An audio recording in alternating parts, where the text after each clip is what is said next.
Assalamualaikum warahmatullahi wabarakatuh. Topik yang ketiga adalah tentang ASKEP pasien dengan gagal ginjal akut.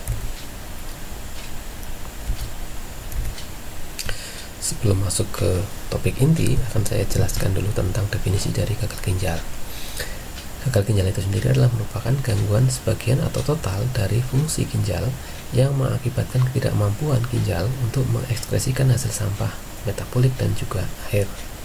Hilangnya fungsi bisa diakibatkan oleh beberapa hal. Yang pertama bisa karena faktor trauma, yang kedua karena faktor nefrotoksik ataupun toksik yang masuk ke dalam ginjal atau racun, yang ketiga karena faktor inflamasi, bisa karena faktor glomerulonefritis. Glomerulonefritis bisa akut, bisa kronik, dan yang keempat adalah karena faktor hipertensi.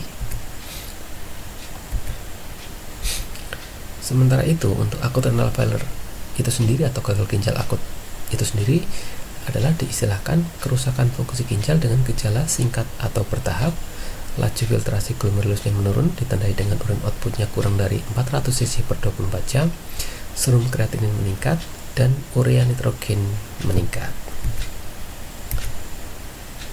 Kriteria menurut Kidney Disease Improving Global Outcome yang pertama adalah peningkatan kreatinin serum lebih dari atau sama dengan 0,3 mg per DL dalam kurun waktu 48 jam, atau peningkatan kreatinin serum lebih dari atau sama dengan 1,5 kali dari nilai dasar yang diperkirakan terjadi dalam kurun waktu 7 hari, atau keluaran urin kurang dari 0,5 ml per kilogram berat badan per jam dalam kurun waktu 6 jam. Sementara itu kriteria menurut Rivle yaitu 1. Kategori risiko itu dengan laju filtrasi glomerulus yang pertama adalah peningkatan kreatinin meningkat 1,5 kali dan laju filtrasi glomerulusnya menurun 25%, lebih dari 25%. Sementara untuk urine outputnya itu kurang dari 0,5 ml per kilogram per jam selama 6 hari. Itu yang pertama. Yang kedua adalah injury. Resiko injury itu di sini adalah gagal ginjal akut atau istilahnya akut renal injury, ya. Yaitu peningkatan kreatinin 2 kali dari nilai normal atau dasar, dan laju filtrasi glomerulusnya itu menurun lebih dari 50%. Urine outputnya itu kurang dari 0,5 ml per kilogram per jam dalam kurun waktu 12 jam. Dalam kurun waktu 12 hari. Sementara untuk failure atau ini diistilahkan adalah peningkatan kreatinin 3 kali dari nilai dasar, nilai normal, atau laju filtrasi glomerulusnya itu menurun lebih dari 75%. Sementara untuk urine outputnya kurang dari 0,3 ml per kilogram per jam selama 24 hari, atau anuria kurang lebih 12 hari. Itu adalah merupakan kriteria dari Rivle. Selanjutnya untuk diagnostik tes yang digunakan untuk membedakan antara di dalam akut renal failure adalah sebagai berikut. Jadi pada prinsipnya yang namanya gagal ginjal akut itu dibagi menjadi 3, klasifikasinya menjadi 3. Yang pertama adalah tipe prerenal, yang kedua intrarenal, dan yang ketiga adalah postrenal. Jadi di sini akan saya tampilkan prerenal dan intrarenal karena dari 2 tipe ini yang akan berefek kepada nilai laboratorium. Sementara kalau postrenal tidak berefek kepada nilai laboratorium. Jadi kita bisa lihat yang pertama, untuk yang normal value-nya itu volumenya itu 1,1 liter sampai 1,5 liter per hari. Untuk tipe prerenal itu kurang dari 400 cc atau 400 ml per hari. Intrarenal juga sama. Terus kalau yang kedua adalah berat jenisnya atau specific gravity, itu normalnya 1,0 10 sampai 1020, sementara kalau prerenal itu lebih dari 1020, sementara kalau intrarenal kurang dari 1010. Untuk osmolaritasnya itu normalnya 500 sampai 850, prerenal itu lebih dari 500 miliosmol per kilogram, untuk intrarenalnya itu kurang dari 350 miliosmol per kilogram. Jadi untuk yang lain-lainnya bisa kita lihat sodium, serum itu bun sama kreatinin. Di sini bunnya itu normalnya itu 10 sampai 20 mg per dl. Ada yang mengatakan juga 10 sampai 25.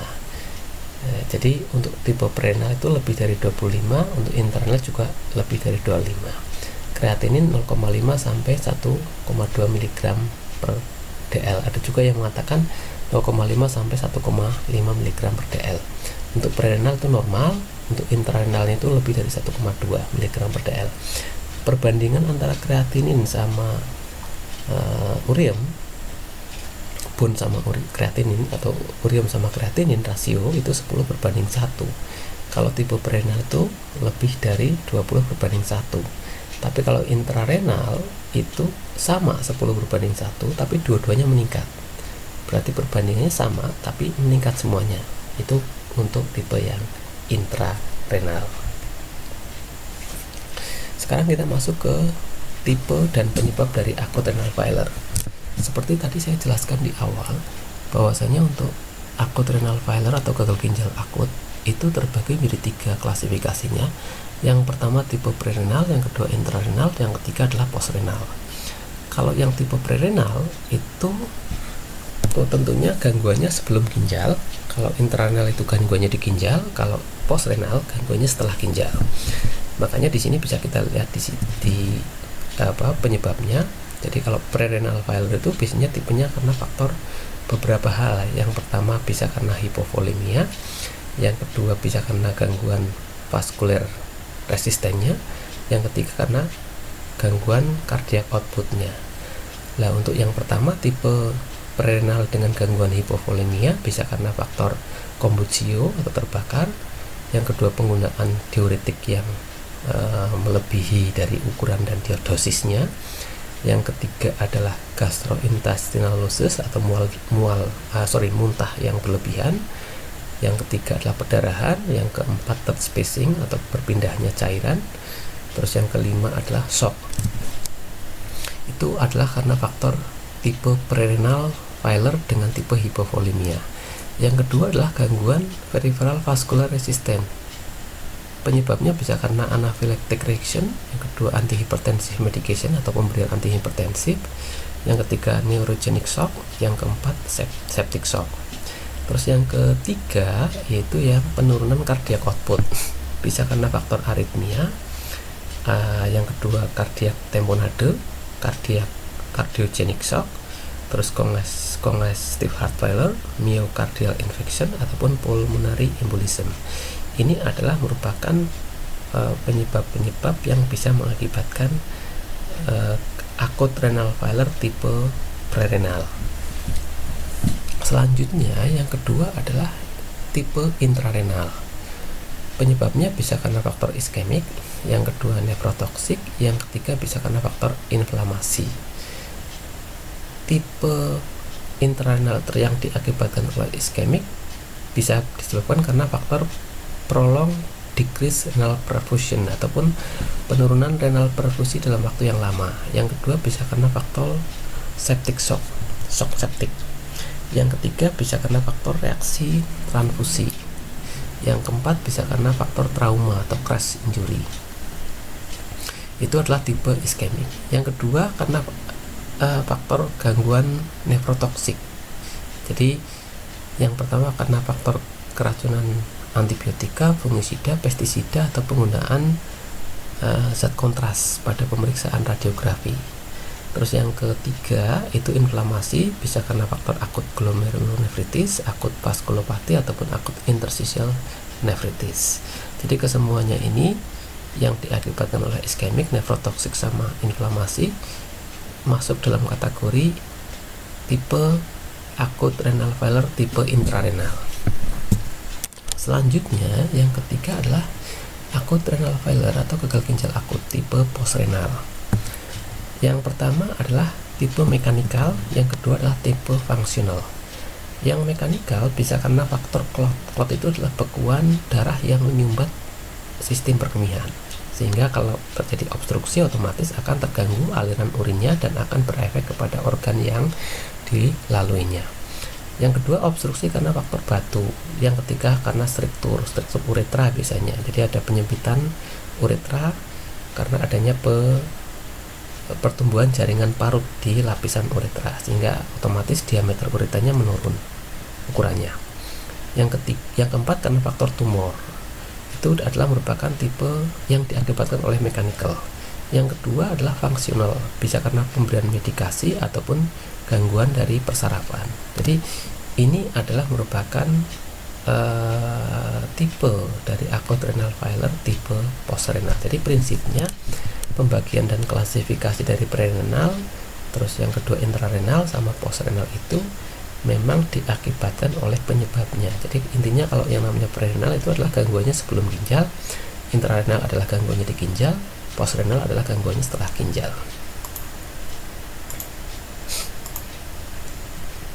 Terus selanjutnya kita masuk ke manifestasi klinisnya. Jadi manifestasi klinis dari acute renal failure atau gagal ginjal akut itu ada fasenya. Yang pertama fase oligurik, fase diuretik, dan fase pemulihan. Fase oligurik itu sekitar 1-8 minggu dan produksi urinnya itu sekitar 400 cc per 24 jam.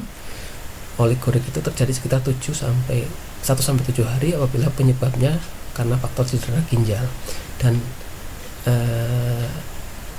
iskemi terjadi oliguri selama 24 jam. Nefrotoksik fase oligurinya sekitar 10-14 jam. Jadi ini kalau misalkan penyebabnya karena faktor iskemi, biasanya fase oliguriknya sekitar 24 jam lamanya. Tapi karena faktor misalkan yang kedua karena faktor toksik atau nefrotoksik, fase oliguriknya sekitar 10-14 hari. Terus yang kedua adalah fase diuretik. Fase diuretik itu haluran urinnya sekitar 1-3 liter per 24 jam, dan haluran yang tinggi akibat ketidakmampuan tubulus untuk mengkonsentrasikan urin. Jadi pasiennya udah bisa berkemih, tapi memang konsentrasinya rendah, sehingga otomatis nilai dari bunnya juga belum begitu normal, atau blood urin hidrogennya juga belum normal. Terus yang kedua resiko hipotensi dan hipovolemia, karena memang keluaran dari urinnya atau cairannya tinggi, sehingga otomatis resiko yang akan muncul bisa mengalami hipotensi atau hipovolemia. Terus fase ini berlangsung sekitar 1-3 minggu, dan fase pemulihan itu adalah sekitar 12 minggu, dan dalam kondisi fase pemulihan itu otomatis nanti bun dan kreatininnya akan kembali normal. Kita masuk kepada ASKEP gagal ginjal akut. Kita masuk kepada pengkajiannya. Di riwayat kita lihat dari gangguan predisposisinya, terus gangguan sistemnya, ada demam, gigil ataupun gangguan yang lainnya. Pemeriksaan fisik kita bisa lihat dari aliran urinnya mengalami oliguria atau anuria, tahikardi, iritabilitas, perubahan tingkat kesadarannya ada apa tidak, bau nafasnya uremik apa tidak, karena yang namanya sistem gagal ginjal ini kalau sudah berlangsung lama biasanya akan berefek juga kepada urium yang mengakibatkan keracunan di beberapa organ, contohnya di area paru-paru, otomatis akan membuat sensasi berupa nafas yang berbau urium di di pernafasannya, sehingga nafasnya cenderung ke baunya seperti urea, ada sensasi ureanya. Membran mukosa kering, kulit kering dan pruritus, dan abnormalitas di perdarahannya abnormalitas. Terus pemeriksaan laboratorium, bun normalnya 5-25 mg, ada yang mengatakan sampai 20, tapi memang perbedaannya tidak begitu signifikan, paling 0,1 atau 0,2, tapi intinya normal dari bun itu bervariasi, tapi tidak begitu berbeda dalam tanda kutip, tidak begitu selisihnya tidak begitu panjang ataupun tidak begitu banyak. Contohnya ada yang mengatakan 5-20, ada juga yang mengatakan 5-25. kreatinin normal 0,5 sampai 1,5 dan kalium normal 3,5 sampai 5 mili ekuivalen per liter. Pencitraan, USG, radiografi dan lain-lain. Diagnostik bisa dilakukan pemeriksaan EKG untuk melihat gelombang ST elevasinya kalau misalkan ada gangguan dari ketidakseimbangan elektrolitnya ya. Jadi itu bisa untuk menentukan diagnostik adanya ketidakseimbangan kalium ataupun kadar kalium dalam darah. Selanjutnya kita masuk kepada diagnosa yang bisa dimunculkan. Yang pertama adalah kelebihan volume cairan, resiko penurunan curah jantung, ketidakseimbangan nutrisi kurang dari kebutuhan tubuh, resiko infeksi, dan resiko kurang volume cairan serta defisiensi pengetahuan. Itu bisa dimunculkan untuk kasus-kasus dengan gagal ginjal akut. Demikian tadi untuk materi tentang ASKAP gagal ginjal akut. Assalamualaikum warahmatullahi wabarakatuh.